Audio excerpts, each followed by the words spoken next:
Oi, gente, meu nome é Luísa e hoje eu vou conversar com vocês sobre a Guerra Fria como parte da matéria de História. Antes de falar da Guerra Fria exatamente, é interessante a gente conhecer o contexto em que ela está inserida, quais são os antecedentes dela. A Guerra Fria ela começou praticamente com o fim da Segunda Guerra Mundial e por causa das grandes mudanças que a Segunda Guerra tinha causado, principalmente no continente europeu, mas no mundo inteiro, era necessária uma reestruturação e uma nova construção, né, da forma como se organizaria a economia, a política e a divisão territorial da Europa e do mundo nesse período pós-guerra. E, para isso, foram estabelecidas conferências entre as nações ditas vencedoras, principalmente, que decidiram quais seriam os novos rumos mundiais. E entre essas conferências, eu queria ressaltar com vocês três delas, as três ocorridas em 1945. A primeira delas é a Conferência de Yalta, que aconteceu na cidade de Yalta, que ficava na União Soviética, e ela aconteceu em fevereiro de 45, ou seja, antes do fim da rendição alemã, que foi em maio, e do fim europeu da Segunda Guerra Mundial. Essa conferência ela teve um grande clima de cordialidade e de cooperação, receptividade entre os líderes que estavam ali presentes, que eram os líderes das três principais nações vencedoras, que não tinham vencido oficialmente, mas que já eram vencedoras da guerra naquele período. Elas são aqueles três líderes naquela imagem, em preto e branco ali em cima. Primeiro o Churchill, do Reino Unido, depois o Roosevelt, dos Estados Unidos, e por último Stalin, da União Soviética. E nesse clima de grande cooperação, foram decididos principalmente os rumos territoriais, a nova divisão territorial do continente europeu. Por exemplo, nessa conferência ficou decidido que a Alemanha seria dividida em diferentes áreas de influência que ficariam a cargo das nações vencedoras da guerra. Também ficou decidido que a Alemanha pagaria indenizações pelos prejuízos causados pelo conflito. E, por último, também ficou decidido que o leste europeu, os países do leste europeu, que tinham sido ocupados em sua maioria pela Alemanha nazista e que agora estavam em grande parte ocupados pela União Soviética, poderiam continuar sobre esse poder soviético desde que no futuro existissem eleições livres nesses lugares para garantir sua independência. E então a União Soviética, por essa decisão, ela saiu bastante fortalecida dessa conferência. Foi algo muito fortalecedor para a União Soviética de Stalin. Mas, na Conferência de Potsdam, que já aconteceu depois da rendição alemã, ou seja, depois do fim da guerra na Europa, em julho de 1945, essa cordialidade e esse equilíbrio de poderes que tinha existido em Yalta não existia mais, porque os Estados Unidos, entre Yalta e Potsdam, tinha desenvolvido bastante seu armamento nuclear. Isso fazia com que ele tivesse muito mais peso na hora de agir nas decisões, muito mais peso, assim, até de convencimento, por causa do seu poderio. Então, a Conferência de Potsdam, ela foi marcada por um clima um pouco mais de menos cordialidade, de mais rixas, né? Mesmo entre as nações vencedoras, que é até um embriãozinho, um surgimentozinho das rivalidades que surgiriam depois na Guerra Fria. Mas em Potsdam, ficou decidida oficialmente a divisão da Alemanha em 4 áreas de influência. Uma francesa, uma britânica, uma soviética e uma americana, dos Estados Unidos. Sendo que a soviética era de caráter socialista e todas as outras de caráter capitalista.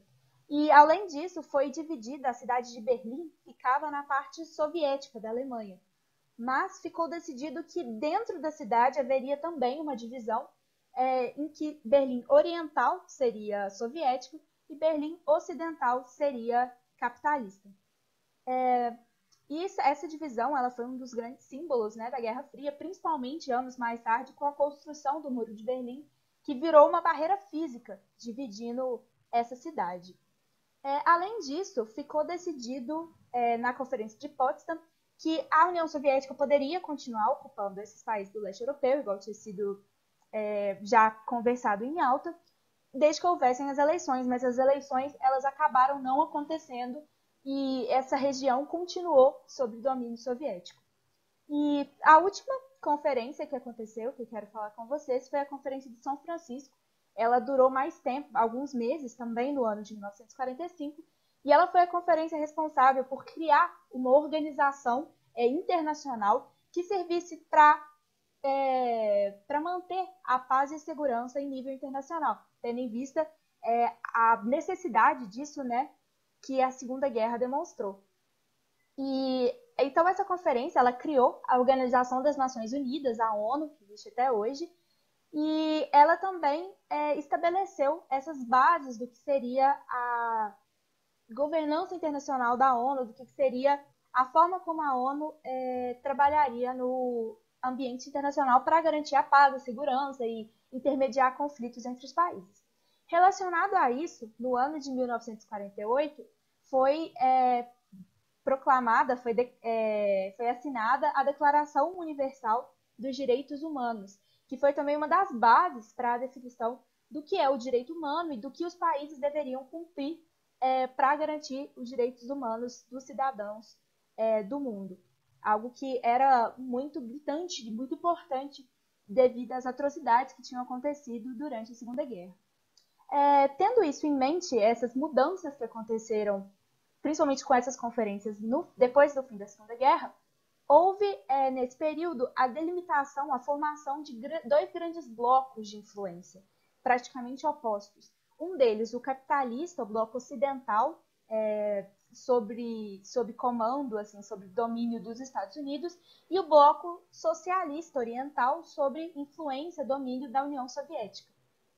Falando um pouquinho de cada um, o bloco capitalista, uma das coisas que marcou ele foi a doutrina Truman, que foi estabelecida pelo presidente Harry Truman dos Estados Unidos no período, e que era uma doutrina que dizia que os Estados Unidos ele tinha como que o dever de garantir a liberdade dos povos, em geral, dos outros povos. Isso, na prática, legitimava a influência, a intervenção direta dos Estados Unidos em outros países. Então, em nome dessa garantia da liberdade dos povos, os Estados Unidos poderiam entrar em outros países e intervir ali. Isso fortaleceu muito o poderio, principalmente dos Estados Unidos, principalmente do lado capitalista do mundo, né? Além disso, houve, nesse período pós-guerra, o Plano Marshall, que era um plano de reconstrução, principalmente da Europa, com auxílio dos Estados Unidos, seja de investimento, de empréstimos, etc. Isso fortaleceu bastante a Europa, permitiu que a Europa se desenvolvesse, se recuperasse da guerra muito rápido, mas, ao mesmo tempo, criou esse fortalecimento da economia americana, que tinha muitas economias que dependiam dela, que deviam para ela e etc. Além disso, por último, a gente tem a criação da OTAN, em 1949, que é a Organização do Tratado do Atlântico Norte. Ela integrava o Ocidente Europeu, a parte capitalista da Europa, e o Canadá e os Estados Unidos. A OTAN existe até hoje, ela acabou sendo muito ampliada nesse período, mas o principal objetivo dessa organização é ser um tratado de ajuda mútua no campo militar. Ou seja, qualquer país da OTAN que seja colocado, seja ameaçado externamente, contaria com o auxílio de todos os outros países da OTAN. Então, por exemplo, os Estados Unidos eles são invadidos pela União Soviética nesse período. Só um exemplo. Então, todos os países relacionados a ele pela OTAN interviriam militarmente a favor dos Estados Unidos. Isso fortaleceu também muito a influência militar norte-americana na parte capitalista do mundo. A gente tem aqui essa bandeirinha azul, que é o símbolo da OTAN. E do outro lado, né, a gente tinha o bloco socialista, sob a influência da União Soviética.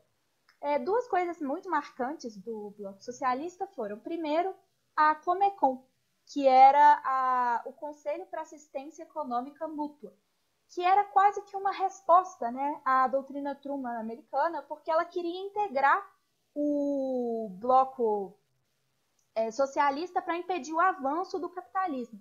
Assim como os Estados Unidos queriam ter influência com a doutrina Truman e o Plano Marshall, queriam ter influência no lado capitalista e fortalecer o lado capitalista para impedir a influência e o avanço socialista nessas localidades. Então, a Comecon ela estabelecia uma interação econômica entre os países do bloco socialista, estabelecia questões de bases da economia planificada, que a gente vai falar mais sobre depois.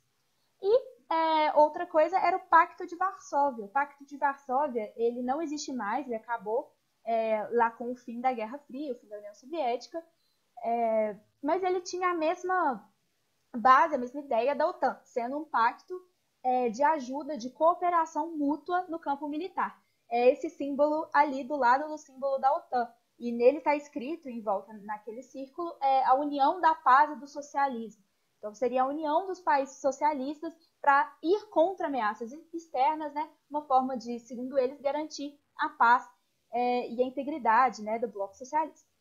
E uma outra coisa que ficou muito marcante, porque a gente tem aqui, de um lado, no lado ocidental do mundo, digamos, o capitalismo, e do outro, o socialismo, como duas coisas antagônicas. Então, nessa situação, se criou na Europa como se fosse uma divisão, um muro ideológico que separava os dois lados, o lado oriental e o lado ocidental da Europa, que ficou conhecida como a cortina de ferro, que nada conseguiria passar por essa cortina, que durou durante praticamente toda a Guerra Fria.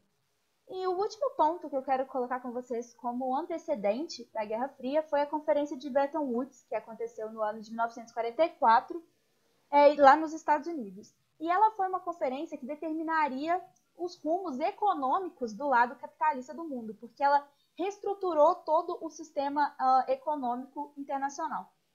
Uma das coisas que ela estabeleceu foi o padrão ouro, e um novo padrão ouro. E esse padrão ouro, ele basicamente dizia que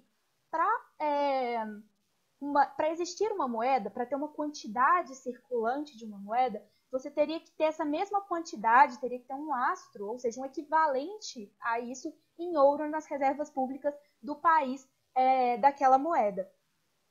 E isso, na prática, dava um grande poder para os Estados Unidos e colocava o dólar como a principal moeda usada para trocas comerciais, porque os Estados Unidos tinham a maior reserva de ouro, ou seja, poderiam ter o maior equivalente em dólar. Então, na prática, isso criou praticamente um padrão dólar, em que o dólar era a base para as trocas econômicas no lado capitalista do mundo. Outras coisas que foram determinadas na Conferência de Bretton Woods foi a criação do FMI, que é o Fundo Monetário Internacional, que existe até hoje também. E o FMI ele foi bastante responsável por fortalecer também essa ideia do capitalismo liberal dos Estados Unidos. Porque esse fundo ele é mantido mais ou menos assim. Os países membros deles fornecem dinheiro para garantir, né, a existência desse fundo. E aí, quando algum desses países está em crise, principalmente os países menos desenvolvidos, o fundo vai agir em favor, concedendo empréstimos, concedendo ajuda monetária a esse país. Só que o FMI, ele exigia e exige até hoje certos critérios que o país deve seguir para poder receber auxílio. E são critérios de tomar medidas, em sua maioria, de caráter liberal, de caráter capitalista liberal. Então, isso fortalecia muito essa doutrina, né, essa visão e esse sistema econômico que era utilizado pelos Estados Unidos. Além disso, foi criado o BIRD, que era o Banco Internacional para Reconstrução e Desenvolvimento. Ele existe ainda, mas hoje sob o nome de Banco Mundial. E esse banco, ele concedia, como um banco faz, né, empréstimos, dinheiro para reconstrução e garantia dos desenvolvimentos dos países que tinham sido afetados pela Segunda Guerra. E, por último, ficou estabelecido também o GATT, que é o Acordo Geral de Tarifas e Comércio, que ele visava criar uma defesa, uma garantia do livre comércio, então garantindo a equidade, a igualdade dos diferentes países no que se refere às trocas comerciais, e também evitando práticas como o protecionismo e etc., que botam o livre comércio em risco. E ele também tinha o objetivo de, mais tarde, gerar uma verdadeira organização para zelar por esses princípios, que foi a Organização Mundial do Comércio, que foi estabelecida na década de 90, anos mais tarde. Então, tendo em vista esse antecedente, a gente passa agora para a Guerra Fria em si. Esse nome, Guerra Fria, ele surgiu principalmente em decorrência da grande corrida armamentista que existia entre esses dois polos da Guerra Fria. O mundo nessa época era conhecido como um mundo bipolar, tinha dois polos de influência, as superpotências da época, os Estados Unidos e a União Soviética. Então eles estabeleciam uma corrida armamentista entre si. Isso é, eles se desenvolviam muito militarmente, desenvolviam muito o arsenal bélico deles para se tornarem mais fortes e provarem um para o outro a sua supremacia, o seu poder. Só que essa corrida armamentista ela fez com que os países ficassem tão equipados e tão poderosos militarmente que não dava mais para existir um embate direto entre eles. Porque se houvesse um embate direto entre eles, eles eram tão fortes que nem se sabia quais seriam os efeitos disso mundiais, né? Podia ser uma coisa completamente devastadora para o mundo inteiro. Então acabou que essa guerra ela nunca contou com um embate direto entre os Estados Unidos e a União Soviética. E por isso que recebe esse nome de Guerra Fria. Não foi uma guerra quente de conflitos e de armas, mas sim uma guerra muito mais ideológica e da busca pelo poder. E nesse sentido, tanto os Estados Unidos quanto a União Soviética financiaram muitos movimentos nacionalistas, revoluções e etc. ao redor do mundo, cada um de acordo com a sua ideologia capitalista ou socialista. Isso fez com que eles tivessem vários enfrentamentos periféricos, ou seja, em outras partes do mundo, que não eram diretamente entre eles e que a gente vai falar um pouco melhor sobre depois. Tendo em base esse contexto geral da Guerra Fria, eu queria que vocês dessem uma olhada nessa charge aqui. Ela representa o presidente dos Estados Unidos, o Harry Truman, e o governante da União Soviética, o Stalin, que governou ela até 1953. E a gente tem os dois meio que jogando bola, né, disputando um círculo que é o globo terrestre. Isso retrata muito bem a ideia da Guerra Fria, que é essas duas grandes potências disputando o controle sobre a maior parte possível do mundo, querendo disputar essa influência global. E isso foi a chave da Guerra Fria. A disputa, esses dois polos, esse mundo bipolar e a disputa entre os dois pelo poder em relação ao resto do mundo. E a Guerra Fria, ela conta com três principais fases que eu quero estabelecer rapidinho com vocês, só para dar para ter uma base para o resto das coisas que a gente vai falar. Mas não precisa se ater muito a isso. A primeira fase, a fase inicial, entre 1947 e 55, foi meio que a ascensão e a militarização, o crescimento dos dois blocos, capitalista e socialista, nessa nova ordem mundial que surgiu com o fim da Segunda Guerra. Depois surgiu a fase da coexistência pacífica, que a gente vai falar sobre melhor depois, mas que foi o período em que, por causa do equilíbrio de forças entre Estados Unidos e União Soviética, como eu tinha dito, causado pela corrida armamentista, eles coexistiam de uma forma relativamente pacífica, sem conflitos diretos, apesar desse ter sido o período em que mais houve competição entre essas duas potências. E por último, a gente tem a Detente, que é entre 1969 e 79, que foi o período de um certo apaziguamento, que foi marcado principalmente pela ascensão de outros polos no mundo, né? Como, por exemplo, a Europa e o Terceiro Mundo. É interessante falar da divisão entre o Primeiro, Segundo e Terceiro Mundo, que a gente usa às vezes até hoje, mas que é uma coisa que remonta e que fazia sentido na Guerra Fria. O Primeiro Mundo seria o mundo capitalista desenvolvido, o Segundo Mundo seria o mundo socialista, e o Terceiro Mundo é uma junção dos países capitalistas que não são desenvolvidos e de outros países que não estavam sob essa influência soviética também, mas não são esses países. Por exemplo, a gente faz referência até hoje, às vezes, ao Brasil como um país de terceiro mundo, fazendo referência a essa divisão existente durante a Guerra Fria. Então, a Detente foi marcada também pela essa ascensão desses países de terceiro mundo. E entre o fim da Detente e o final efetivo da Guerra Fria, houve uma nova ascensão de conflitos, algo que poderia ser, né, um ressurgimento da Guerra Fria e etc. Então, agora falar um pouquinho melhor só sobre cada uma dessas potências do período. Primeiro, sobre a União Soviética. A União Soviética ela foi marcada por um regime extremamente rígido e autoritário. Primeiramente, né, desde o início da Guerra Fria, sob o governo de Stalin, e ela era marcada pelo culto à personalidade do Stalin, pela censura. As mídias elas eram usadas tanto para fazer propagandas de Stalin, igual a gente tem essas duas imagens aí, que mostram Stalin com as crianças que são o futuro da União Soviética, e ele como um líder muito carismático. Então havia esse culto à personalidade nas mídias, e ao mesmo tempo as artes, as formas de comunicação eram extremamente censuradas nesse período. Além disso, havia uma grande perseguição aos grupos minoritários, às minorias étnicas de diversos países pertencentes à União Soviética, inclusive muitas pessoas dessas minorias étnicas e opositores do governo eram presos e até enviados para os chamados gulags, que eram como campos de concentração em partes isoladas da União Soviética, principalmente na Sibéria, campos de trabalho forçado, na verdade. E nesse contexto, a União Soviética ela tinha um regime político de um partido único, o Partido Comunista Soviético, que era o partido de Stalin, que era o partido o único que existia, então não havia essa liberdade política. No campo da economia, a economia soviética era planificada, ou seja, ela era completamente planejada pelo governo.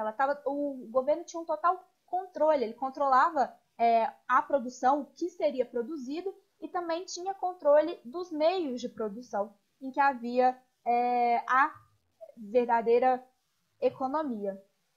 Dessa forma, eram estabelecidos pelo governo soviético planos quinquenais, que eram planos de 5 anos sobre o que seria desenvolvido economicamente na União Soviética nesse período. Então, era decidido pelo Estado o que seria produzido. Nesse contexto, teve um grande investimento na indústria pesada, na indústria de base e também nas fazendas coletivas que existiam.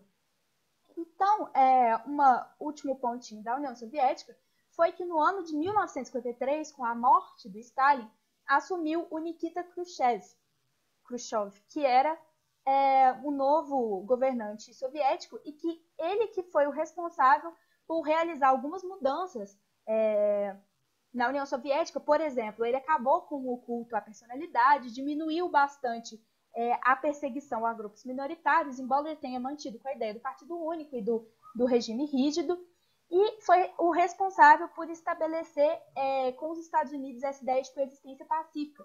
Ele, inclusive, foi muito criticado pelo Partido Comunista Soviético por essa, digamos, afrouxamento em relação ao regime de Stalin.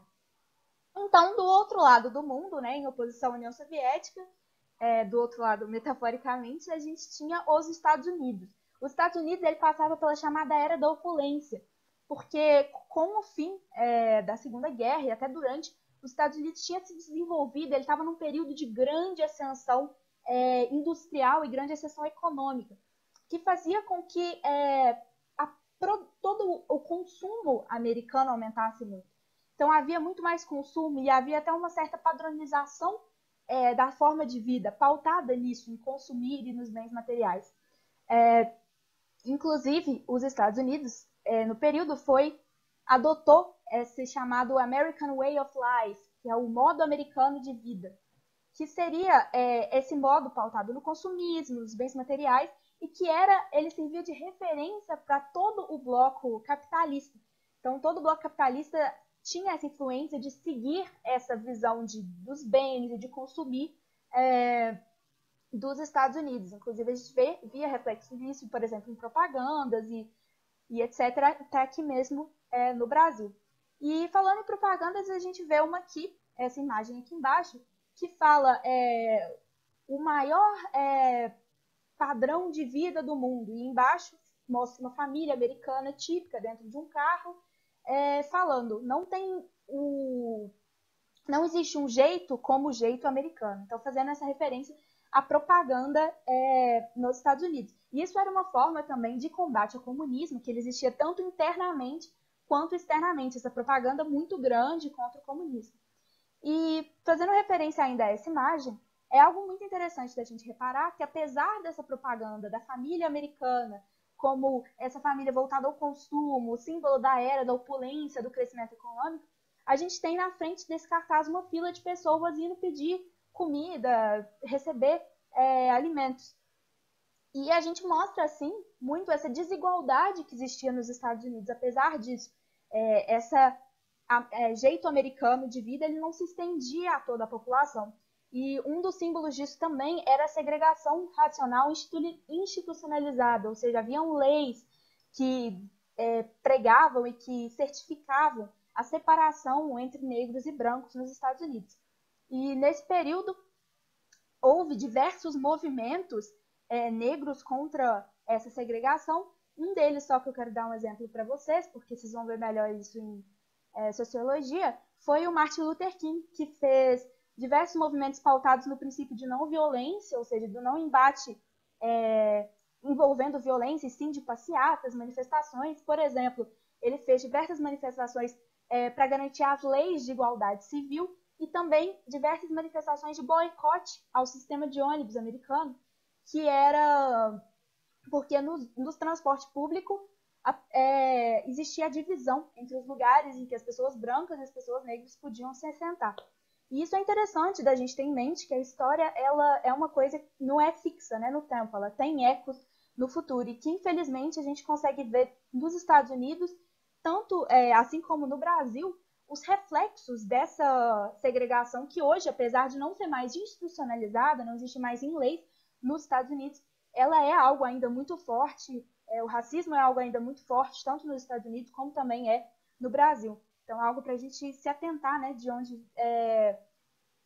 de certas origens das discriminações e de quão recentes, inclusive, essas leis de segregação, elas são em países como os Estados Unidos. Mesmo que houvesse essa grande defesa da liberdade e da opulência econômica, etc. Então, tendo em vista só essas pontuações que eu queria colocar com vocês sobre os principais agentes da Guerra Fria, eu vou encerrando esse vídeo por aqui e no próximo vídeo a gente vai falar mais especificamente sobre conflitos relacionados a esse período. É isso, obrigada!